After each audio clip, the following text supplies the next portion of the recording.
Hey there, welcome to Millennium Milestone Presents, a site dedicated to storytelling in books, movies, video games, and other exciting genres. Hell's Kitchen is back in business, but not in the way you remember. Daredevil Born Again doesn't just pick up where we left off, it kicks in the door, throws us in the fire, and dares us to keep up. From the first gut punch, a tragedy, to the slow burn rise of the return of Wilson Fisk, the first two episodes waste no time shaking Matt Murdock's world to its core. And just a warning for those of you who just got on this video now, we are going to be entering the spoiler territory starting right now. This is your one and only chance to click away. For instance, in the first episode, Foggy is gone. Karen is out. Wilson Fisk isn't just lurking in the shadows, he is the system now. And Matt, he's trying to move on, trying to bury Daredevil in the past, but the streets of New York don't stay quiet for very long. So how does Born Again hold up under the weight of its own legacy? Does it hit as hard as its predecessor, or does it stumble in the dark? Let's break down the highs, the heartbreaks, and whether the devil of Hell's Kitchen is truly back. In the premiere episode, Heaven's Half Hour, the narrative resumes with Matt Murdock, Karen Page, and Foggy Nelson celebrating at Josie's Bar along with friends who all play a pivotal role in coming episodes. Their gathering is violently interrupted by Benjamin Poindexter, now operating as the assassin Bullseye, who launches an attack ending tragically in Foggy's demise. The devastating event propels Matt into a profound crisis, leading him to throw Bullseye off a roof, hoping he dies, but ultimately he survives to stand trial. This moment forces Matt to abandon his Daredevil persona.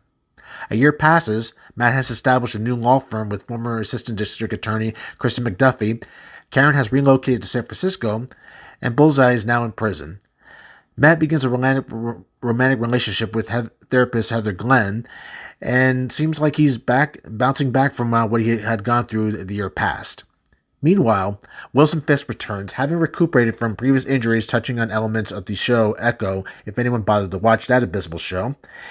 He now embarks on a political career to be elected as mayor of New York City, aiming to legitimize his influence over the city. Before he wins his election, Matt confronts him at a local diner where the two ask each other to stay in their lane or there will be consequences. Gee, any bets as to how long that will last? The episode does end with Fisk finally winning the election and Matt contemplating his next move. In the second episode, Optics, we are introduced to Hector Ayala, a vigilante known as White Tiger who is wrongfully accused of killing a police officer. Ayala had intervened to protect Nicky Torres from corrupt cops, leading to his arrest. The case catches Matt's attention, prompting an investigation which reveals Ayala's vigilante identity. Reflecting the city's needs for heroes in Daredevil's absence, Matt chooses to represent Ayala as his lawyer against the advice of Kirsten and Cherry. Meanwhile, Fisk confronts challenges in his new role as mayor, including tensions with New York Police Department Commissioner Gallo, who coerces him into remaining in his position. Fisk and Vanessa seek a couple's therapy from Heather Glenn to manage the pressures of their public and private lives. As the episode nears its end, Matt discovers that the key to clearing Ayala's name is Nicky Torres, the only witness to corrupt cops' actions. However, when Matt locates Torres at his apartment, he realizes he's not the only one looking for him. A group of corrupt officers desperate to eliminate any loose ends are already on their way. In a tense and brutal sequence, Matt, still refusing to put the Daredevil suit back on, must rely on his instincts and fights to get Torres out safely. Using only the shadows of his raw combat prowess, he takes down the officers one by one, barely escaping with Torres before reinforcements arrive.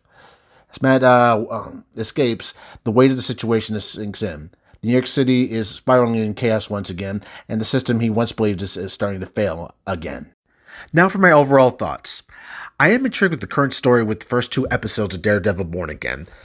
The Hector Ayala story is a good story arc that does question Matt's decision to hang up the horns and the mask and the role vigilantes play in New York City. Fisk's attempt to change his past and become mayor is interesting, but I can't help but wonder what political figure they are trying to mimic here with the Fisk and Fix-It hats.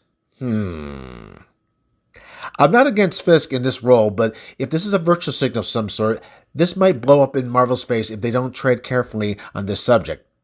However, my biggest disappointment is the removal of Foggy and Karen from the narrative. To cut them out unceremoniously is a decision that Marvel may come to regret if there is no payoff to this. Both characters were an important part of Daredevil's success in the Netflix series, and replacing them with lesser-known characters might prove to be challenging.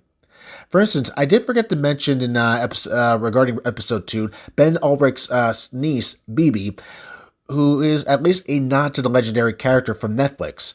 But again, this is a lesser known character that has nothing to do with the original story of Daredevil. They try their best to utilize her as a street reporter filming online people's take on Daredevil and vigilantes in general, but it doesn't have the same impact that Ben Ulrich's story arc had previously before his demise. I'm not doubting the series at this time. If anything, I want this to be a success. Daredevil's run in both cinema and TV has been tumultuous, and I believe it deserves a break until Marvel botches it. Please don't. Overall, I would give the first 2 episodes of Daredevil a rating of mid-man to excellent. I do feel that watching a few more episodes will be key to getting a better feel for the series. It's not down yet, but it does have a lot of ground to cover to match the hype of its predecessor.